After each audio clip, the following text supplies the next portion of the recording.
ലെവലൊക്കെ അടിപൊളി Hollywood type making ഒരു രക്ഷയില്ല അടിപൊളി ഹോളിവുഡ് ലെവൽ വളം ബോളിവുഡ് ലെവൽ എടുത്ത് വെച്ചേക്കുന്നത്. അത് ശരി. അപ്പോൾ ഇതാണല്ലോ ഒരു ഹോളിവുഡ് ലെവൽ മൂവി. ഇവരുടെ ലോജിക്ക് വെച്ച് നോക്കുകയാണെങ്കിൽ ഒരു ഹോളിവുഡ് ലെവൽ മൂവിക്ക് വേണ്ട ഇൻഗ്രീഡിയൻസ് ഇതൊക്കെയാണ്. ആ സിനിമയിലെ കുറച്ച് സീനെങ്കിലും ഏതെങ്കിലും ഒരു ഫോറിൻ ലൊക്കേഷനിൽ പോയി ഷൂട്ട് ചെയ്യുക, കുറച്ച് ഫോറിൻ ആക്ടേഴ്സിനെ കൊണ്ടുവന്ന് ഇവിടെ അഭിനയിപ്പിക്കുക, പിന്നെ കുറച്ച് ടെക്നിക്കൽ ഗെമിക്സ് ആയ കുറച്ച് ഹെലികോപ്റ്റർ, കുറച്ച് പ്രൈവറ്റ് ജെറ്റ്, കുറച്ച് വെപ്പൺസ് ഇതെല്ലാം മിക്സ് ചെയ്യുക. പിന്നെ നായകൻ ഉൾപ്പെടെ എല്ലാ ആക്ടേഴ്സിനും ഒരു കോട്ടും സ്യൂട്ടും അല്ലെങ്കിൽ ഒരു മിനിമം ഒരു ജാക്കറ്റെങ്കിലും കൊടുക്കുക. ഇതൊക്കെ അരച്ച് ചേർത്ത് കലക്കി കൊടുത്താൽ പ്രബുദ്ധ മലയാളി പറയും ഹോളിവുഡ് ലെവൽ മൂവി എന്ന്. ഇത് കാണുമ്പോൾ എനിക്ക് ഓർമ്മ വരുന്നത് 2018 റിലീസായ ജയം രവി നായകനായ ടിക് ടിക് ടിക് എന്നൊരു പടമാണ്. ആ പടം ടീസറും ട്രെയിലറൊക്കെ റിലീസായപ്പോൾ എല്ലാവരും പൊക്കിയടിച്ച ഒരു പടമാണ്. ഹോളിവുഡ് ലെവൽ മേക്കിംഗ് ആണ്, വേറെ ലെവൽ VFX ആണ്, അങ്ങനെയൊക്കെ. കാരണം അതൊരു സ്പേസ് മൂവിയാണ്. അതിൽ സ്പേസ് സ്റ്റേഷനും പിന്നെ നായകൻ സ്പേസിലേക്ക് പോകുമ്പോഴുള്ള സംഭവങ്ങളെല്ലാം കാണിക്കുന്നുണ്ട്. അപ്പോൾ നമ്മൾ പറയും ഹോളിവുഡ് ലെവൽ മേക്കിംഗ് ആണെന്നൊക്കെ. പക്ഷെ ആ സിനിമയിലെ സ്റ്റോറി നമ്മൾ കണ്ടു മടുത്ത ടിപ്പിക്കൽ തമിഴ് ബോംബ് സ്റ്റോറി. ആ കഥ എവിടെ കൊണ്ടുപോയി പ്ലേസ് ചെയ്താലും ആ സിനിമയ്ക്ക് ഒരു വ്യത്യാസവും ഉണ്ടാക്കാൻ പോണില്ല. അത് സ്പേസിലാവട്ടെ വേറെ ഏതെങ്കിലും രാജ്യത്താവട്ടെ. ഇതുപോലെ തന്നെയാണ് പൃഥ്വിരാജിൻ്റെ ഒരു സിനിമ വന്നത് പണ്ട്, രണം എന്നൊരു പടം. മികച്ച മ്യൂസിക്കും മികച്ച ടെക്നിക്കൽ ഡിപ്പാർട്ട്മെൻറ്റും എല്ലാം ഉണ്ടായിട്ടും ആ സിനിമ അടപടായം ഫ്ലോപ്പായി. പൂർണ്ണമായി US-ൽ ഷൂട്ട് ചെയ്ത ആ സിനിമയുടെ കഥയാകട്ടെ ഇതുപോലെ തന്നെ ക്ലീഷേ, എല്ലാവർക്കും കണ്ടു മടുത്ത ഒരു പഴയൊരു കഥ. അതുകൊണ്ട് തന്നെ ഈ റിവ്യൂ പറഞ്ഞവന്മാരും അനാവശ്യമായ ഒരു സിനിമയെ വേറെ ലെവലിലേക്ക് എത്തിക്കാൻ നോക്കുന്നവരുമെല്ലാം ഒരു കാര്യമൊന്ന് മനസ്സിലാക്കൂ, ഇതൊന്നുമല്ല ഹോളിവുഡ് ലെവൽ. ഗോഡ് ഫാദർ മുതൽ ഇന്റർസ്റ്റെല്ലാർ വരെ എത്തി നിൽക്കുന്ന സിനിമകളാണ് ഇപ്പോൾ അവർ നമുക്ക് തരുന്നത്.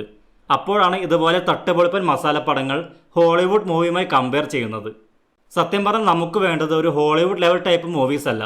ബിഗ് ബഡ്ജറ്റ് മൂവീസ് നമുക്ക് ആവശ്യമാണ്, പക്ഷെ നമുക്ക് വേണ്ടത് ഒരു ഗ്ലോബൽ അപ്പീലുള്ള മൂവീസാണ്.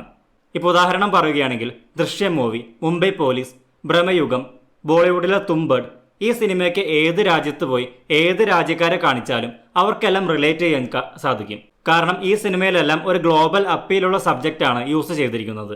ഇതുപോലെയുള്ള പടങ്ങളാണ് നമുക്ക് വേണ്ടത്. അല്ലാതെ കുറേ ടെക്നിക്കൽ ഗെയിമിങ്സ് എല്ലാം കാണിച്ച് ബിഗ് ബഡ്ജറ്റ് സിനിമയാണെന്നും പറഞ്ഞ് ഹോളിവുഡ് ലെവൽ മൂവിയാണ് എന്നൊക്കെ തള്ളി മറിക്കുന്നത് കുറച്ച് അസഹനീയം തന്നെയാണ്. ഞാൻ ഇതുവരെ പറഞ്ഞ മൂവി ഏതാണെന്ന് നിങ്ങൾക്ക് ഇപ്പോൾ മനസ്സിലായി കാണും. അതെ, നമ്മുടെ ലാലേട്ടൻ്റെ Empuraan. And I do that. It could be 6 months, it could be 7 months, 8 months. Once I finish that, like I told you, then the collaborative effort starts. Then Murli and I spend time with each other. Then I tell him what I don't agree with, why I think this should be like this. Then Murli will say why he thinks it should not be changed and that and this. And then sometimes I sort of change the narrative in the sense that I might not adopt the screenplay that he's given me. Eventually we land on a mutually agreeable form of the film. ഈ ഒരു ഒറ്റ ആളാണ് ഈ ഒരു സിനിമയെ ഇങ്ങനെയാക്കിയത്. Personally Murali Gopi മലയാളത്തിലെ ഏറ്റവും മികച്ച സ്ക്രിപ്റ്റ് റൈറ്റേഴ്സിൽ ഒരാളാണ്. അദ്ദേഹത്തിൻ്റെ ഈ അടുത്ത കാലത്ത് എന്നൊരു സിനിമ മാത്രം മതി അദ്ദേഹത്തിൻ്റെ സ്കില്ല് മനസ്സിലാവാൻ. അതുപോരാതെ ലെഫ്റ്റ് റൈറ്റ് ലെഫ്റ്റ് കമ്മാര സംഭവം, ഈ രണ്ടു പടങ്ങളും വളരെ മികച്ചതാണ്. ഈ സിനിമയെല്ലാം കാണുമ്പോൾ നമുക്ക് മനസ്സിലാവും അദ്ദേഹത്തിന് പൂർണ്ണമായ സ്വാതന്ത്ര്യം ആ സിനിമയിൽ കിട്ടിയിട്ടുണ്ട്. അദ്ദേഹത്തിൻ്റെ സ്ക്രിപ്റ്റിൽ ആരും തന്നെ കൈ കടത്തിയിട്ടില്ല. എന്നാൽ എമ്പുരാനിലേക്ക് വരുമ്പോൾ പൃഥ്വിരാജ് പറഞ്ഞ പോലെ പൃഥ്വിരാജിൻ്റെ വേറൊരു എഡിറ്റഡ് വേർഷനാണ് ഇതിൽ സ്ക്രിപ്റ്റായി യൂസ് ചെയ്തിരിക്കുന്നത്. അതുകൊണ്ട് തന്നെ പല സീനുകളും മുരളി ഗോപിയുടെ റൈറ്റിംഗ് സ്റ്റൈലുമായി ഒരു ബന്ധവുമില്ലാത്തതായിരുന്നു. എനിക്ക് പടം ഒരു ബിലോ ആവറേജ് എക്സ്പീരിയൻസ് ആയിരുന്നു. പ്രതീക്ഷയുടെ അമിതഭാരമെല്ലാം മാറ്റിവെച്ച് കണ്ടാലും ഈ സിനിമ എന്നിൽ ഒരു വ്യത്യാസവും ഉണ്ടാക്കില്ല. കാരണം സിനിമയുടെ കഥ അങ്ങനെയാണ്. ഒരു സിനിമയുടെ സീക്വൽ വരുമ്പോൾ നമ്മൾ പ്രതീക്ഷിക്കുന്നത് എന്താണ്? ആ ഫസ്റ്റ് പാർട്ടിൽ സെക്കൻഡ് പാർട്ടിലേക്ക് മാറ്റിവെച്ച ലീഡും പിന്നെ ക്യാരക്ടറിൻ്റെ ഡെവലപ്മെൻറ്റും ബാക്കിയുള്ള കാര്യങ്ങളെല്ലാമാണ്. എന്നാൽ എമ്പുരാനിലേക്ക് വരുമ്പോൾ ആ മെയിൻ ക്യാരക്ടറിന് ഇവിടെ ഒന്നും ചെയ്യാനില്ല. സ്റ്റീഫൻ നെടുമ്പള്ളി എന്ന മികച്ച കഥാപാത്രമായി ലൂസിഫറിൽ മോഹൻലാൽ ആറാടിയപ്പോൾ ഈ സിനിമയിൽ മോഹൻലാലിന് ഒന്നും തന്നെ ചെയ്യാനില്ല. ആ എബ്രഹാം ഖുറേഷി എന്ന ക്യാരക്ടർ വളരെ മോശം എന്ന് മാത്രമേ എനിക്ക് പറയാനുള്ളൂ. മോഹൻലാലിൻ്റെ കോസ്റ്റ്യൂമാണ് ഇതിലെനിക്ക് ഏറ്റവും നെഗറ്റീവായി തോന്നിയത്. എന്നാലും ഇത്രയും എക്സ്പീരിയൻസ് ഉള്ള ഇവർക്ക് ഇമാതിരി ലോക്കൽ കോസ്റ്റ്യൂം കൊടുക്കാൻ എങ്ങനെ തോന്നി? ഇങ്ങനെ ഒരു കോസ്റ്റ്യൂമും ഇട്ട് അങ്ങോട്ടും ഇങ്ങോട്ടും ഒന്നും മിണ്ടാതെ വിഷാദ മുഖഭാവവുമായി നടക്കുന്ന ലാലേട്ടനെ അല്ല നമുക്ക് കാണേണ്ടത് വളരെ എനർജറ്റിക് ആയ, ഒരുപാട് സംസാരിക്കുന്ന, സിനിമയിലുടനീളം നിറഞ്ഞു നിൽക്കുന്ന ലാലേട്ടനെയാണ്. എന്നാൽ ഈ സിനിമയിൽ ലാലേട്ടനൊരു മിന്നായം പോലെ കണ്ടുവെന്ന് പറയാം. മിസ്റ്റർ പൃഥ്വിരാജ്, നിങ്ങൾക്ക് നായകനായി നിങ്ങളെ ബൂസ്റ്റ് ചെയ്യണമെങ്കിൽ ഒരു സിനിമ നിങ്ങൾ സ്വയം എടുക്കുക. അല്ലാതെ വേറൊരു കഥാപാത്രത്തിൻ്റെ സിനിമയിലേക്ക് കയറി വന്ന് ആ കഥാപാത്രത്തെ സൈഡാക്കിയിട്ട് ഒരു മെയിൻ കഥാപാത്രമാവാൻ ഒരിക്കലും നോക്കരുത്. എമ്പുരാനിൽ സംഭവിച്ചതും ഇതുതന്നെയാണ്. ഞാനടക്കം എല്ലാവരും എബ്രഹാം ഖുറേഷിയുടെ കഥ നോക്കി നിന്നപ്പോൾ പൃഥ്വിരാജിന്റെ ക്യാരക്ടറിന്റെ റിവെഞ്ച് സ്റ്റോറി ആക്കി കളഞ്ഞു എമ്പുരാൻ. ലൂസിഫറിലെ എല്ലാ കഥാപാത്രത്തെയും കൊല വിളിച്ചു എന്ന് വേണമെങ്കിൽ പറയാം. ആ ജതിൻ രാംദാസ് എന്നൊരു കഥാപാത്രം ലൂസിഫർ കാണുമ്പോൾ നമുക്ക് തരുന്നൊരു കിക്കുണ്ട്, പ്രത്യേകിച്ച് ആ സ്പീച്ച് സീൻ. പക്ഷെ ആ കഥാപാത്രത്തെ ഈ സിനിമയിൽ എടുത്തു വച്ചിരിക്കുന്നത് കണ്ടാൽ നമുക്ക് തിയേറ്ററിൽ നിന്ന് ഇറങ്ങി ഓടാൻ തോന്നും. ഒരു ബന്ധവുമില്ലാതെ ആ കഥാപാത്രത്തിൻ്റെ സ്റ്റൈല് തന്നെ മാറ്റിക്കളഞ്ഞ്. പിന്നെ എല്ലാവരും റിവ്യൂസിൽ പറയുന്നത് കേട്ട് മഞ്ജു വാര്യർക്ക് മികച്ച ഒരു കഥാപാത്രമാണ് ഈ സിനിമയിൽ നൽകിയിരിക്കുന്നത് എന്ന്.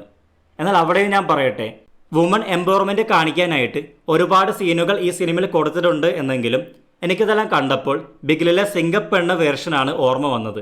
അത് വേറൊന്നുമല്ല, ഇത്രയൊക്കെ തൻ്റെടമുള്ള സ്വന്തം കാലിൽ നിൽക്കാൻ കെൽപ്പുള്ള ഒരു നായിക കഥാപാത്രമാണെങ്കിലും എന്തെങ്കിലും ഒരു പ്രശ്നം വരുമ്പോൾ അല്ലെങ്കിൽ ആരെങ്കിലും കൊല്ലാൻ വരുമ്പോൾ ഇപ്പോഴും നായകൻ, അതും ആണ് തന്നെ വേണം പെണ്ണിന് തുണയായിട്ട്.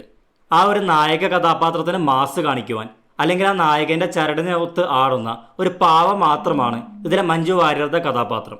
സിനിമയ്ക്ക് എന്തായാലും സമ്മിശ്ര പ്രതികരണമാണ് ഇപ്പോൾ വന്നുകൊണ്ടിരിക്കുന്നത്. അപ്പോഴാണ് നമ്മുടെ ഒരു ഗ്രൂപ്പ് ഈ പടം ഏറ്റെടുത്തത്. അവർ സിനിമ ബഹിഷ്കരിക്കും, സിനിമ ബാൻ ചെയ്യണം എന്നൊക്കെ പറഞ്ഞിറങ്ങി. ഇതെന്തായാലും സിനിമയ്ക്ക് കൂട്ടാൻ പോകുന്ന മൈലേജ് അത് വേറെ തന്നെയാണ്. പക്ഷെ പൊന്നു പൃഥ്വിരാജ്, ഇങ്ങനെ ഒരു ബിഗ് ബഡ്ജറ്റ് സിനിമ എടുക്കുമ്പോൾ അറ്റ്ലീസ്റ്റ് ഇത്തരത്തിലുള്ള പൊളിറ്റിക്കൽ കാര്യങ്ങളെല്ലാം മാറ്റിവെക്കുന്നത് വളരെ നല്ലതായിരിക്കും. നല്ലതാണ് നിങ്ങൾക്ക് സ്വന്തമായി ഒരു പൊളിറ്റിക്കൽ വ്യൂ ഉള്ളത് അല്ലെങ്കിൽ കുറേ ഐഡിയോളജി ഉള്ളത്. പക്ഷെ അതെല്ലാം സ്വന്തമായി പ്രൊഡ്യൂസ് ചെയ്ത് സ്വന്തമായി ഇറക്കുന്ന സിനിമയിൽ വേണം കാണിക്കാൻ. ഇത് പാൻ ഇന്ത്യൻ ലെവലിൽ പ്രൊമോട്ട് ചെയ്ത ഇങ്ങനെ ഒരു സിനിമയിൽ, ഇങ്ങനെ ഒരു ബിഗ് ബഡ്ജറ്റ് സിനിമയിൽ ഇത്തരത്തിലുള്ള പൊളിറ്റിക്കൽ സീൻസ് കാണിക്കുമ്പോൾ അത് സിനിമയ്ക്ക് ഹെയ്റ്റ് മാത്രമാണ് തരുന്നത്, അല്ലാതെ ബോക്സ് ഓഫീസിൽ യാതൊരു ഡിഫറൻസും കൊണ്ടുവരില്ല. പിന്നെ എനിക്ക് പറയാനുള്ളത്, സിനിമ കണ്ടിട്ട് ബുക്ക് ചെയ്ത ടിക്കറ്റ് വരെ ക്യാൻസലാക്കിയ സംഘപരിവാർ ഗ്രൂപ്പുകളോടാണ്. അവരിപ്പോൾ പറയുന്നത് ഗോദ്ര ട്രെയിൻ ചുമ്മാ നിന്ന് കത്തിയതല്ല, അത് കത്തിച്ചതാണ്, അതൊന്നും സിനിമയിൽ കാണിക്കുന്നില്ല എന്നൊക്കെയാണ്. ഓക്കെ, ആ ഒരു കാര്യങ്ങളൊക്കെ മാറ്റി വയ്ക്കൂ. എന്നാൽ പോലും ആ ഒരു ഇൻസിഡന്റിന് ശേഷം നടന്ന വർഗീയ ലഹളയാണ് ഗുജറാത്തിലെ 2002 നടന്ന കലാപം. ആ കലാപത്തിന് മുന്നിൽ നിന്നതാകട്ടെ 3 ഹിന്ദു ഗ്രൂപ്പുകളാണ്: സംഘപരിവാർ, വിശ്വ ഹിന്ദു പരിഷത്ത്, ബജ്രംഗ് ദൾ. ഇവരെല്ലാം ചേർന്ന് മുസ്ലിമുകൾ തെങ്ങിപ്പാർക്കുന്ന ഒരു കോളനി തന്നെയാണ് പച്ചയ്ക്ക് കത്തിച്ചത്. ഏകദേശം 1500 മുകളിൽ ആളുകളാണ് അന്ന് വെന്തു മരിച്ചത്. ഈ ഒരു സീനെല്ലാമാണ് എമ്പുരാൻ എന്ന സിനിമയുടെ തുടക്കത്തിൽ കാണിക്കുന്നത്. ഇനി ഈ സംഭവങ്ങളെല്ലാം നടക്കാൻ കാരണമായത് വേറൊരു ഇൻസിഡന്റ് ആണെങ്കിൽ കൂടി ഈ സംഭവങ്ങളെല്ലാം കള്ളമാകുന്നില്ല ഒരിക്കലും. അപ്പോൾ ഈ കാര്യങ്ങളെല്ലാം സിനിമയിൽ കാണിച്ചത് കൊണ്ട് എന്താണ് നിങ്ങളുടെ പ്രശ്നം? നിങ്ങളുടെ പഴയ വീര സാഹിത്യ കഥകൾ ഇപ്പോൾ പുറത്തെടുത്തതാണോ ഇവർ ചെയ്ത തെറ്റ്? അതുകൊണ്ട് വെറുതെ അനാവശ്യ വിവാദങ്ങൾ ഉണ്ടാക്കാതെ സിനിമയായി മാത്രം കാണൂ. കേരളം എന്ന സംസ്ഥാനത്തെ കുറെ കള്ളക്കഥകൾ കാണിച്ച് മോശമായി ചിത്രീകരിച്ച ഒരു സിനിമ ഇവിടെ വന്നപ്പോഴും, മഹാരാഷ്ട്രയിലെ ഒരു കാട്ടുകള്ളനെ ബൂസ്റ്റ് ചെയ്ത് ഹീറോയിക് വേഷം കൊടുത്ത് ഇറങ്ങിയ സിനിമ വന്നപ്പോഴും, ബ്രിട്ടീഷുകാർക്ക് മാപ്പെഴുതി കൊടുത്തും ഷൂ നക്കിയും പുറത്തു വന്ന ഏതോ ഒരു മഹാവീരനെ കുറിച്ച് ഒരു സിനിമ എടുത്തപ്പോഴും നിങ്ങൾക്കില്ലാത്ത കുഴപ്പമാണല്ലോ കുറെ സത്യങ്ങൾ വിളിച്ചു പറയുന്ന ഈ സിനിമ റിലീസായപ്പോൾ. പക്ഷെ എന്റെ മോഹൻലാൽ ആരാധകരെ, ഈ സിനിമയിൽ കുറെ പൊളിറ്റിക്സ് പറഞ്ഞതുകൊണ്ട് മാത്രം, കുറെ പച്ചയായ സത്യങ്ങൾ വിളിച്ചു പറഞ്ഞതുകൊണ്ട് മാത്രം സിനിമയുടെ ക്വാളിറ്റി ഒരിക്കലും നന്നാവുന്നില്ല. ആസ് എ ഫിലിം എന്ന് നോക്കുമ്പോൾ ഈ സിനിമ ഇപ്പോഴും ഒരു മോശം അനുഭവം തന്നെയാണ്. സിനിമ നന്നാവണമെങ്കിൽ ടെക്നിക്കൽ സൈഡ് മാത്രം മികച്ചതായിട്ട് കാര്യമില്ല. നല്ലൊരു കഥ വേണം, നല്ലൊരു സ്ക്രിപ്റ്റ് വേണം, കുറെ എലിവേറ്റഡ് സീനുകൾ വേണം. സിനിമയുടെ വെർഡിക്റ്റ് എന്താവുമെന്ന് നമുക്ക് കണ്ടറിയാം. എന്തായാലും ഒരാഴ്ചത്തേക്ക് നമുക്ക് എന്റർടൈൻമെന്റിന് വേണ്ടി നമ്മുടെ സംഘപരിവാർ ഗ്രൂപ്പുകൾ ആക്റ്റീവായിട്ടുണ്ട്. അപ്പോൾ ഓക്കെ, ഗുഡ് ബൈ.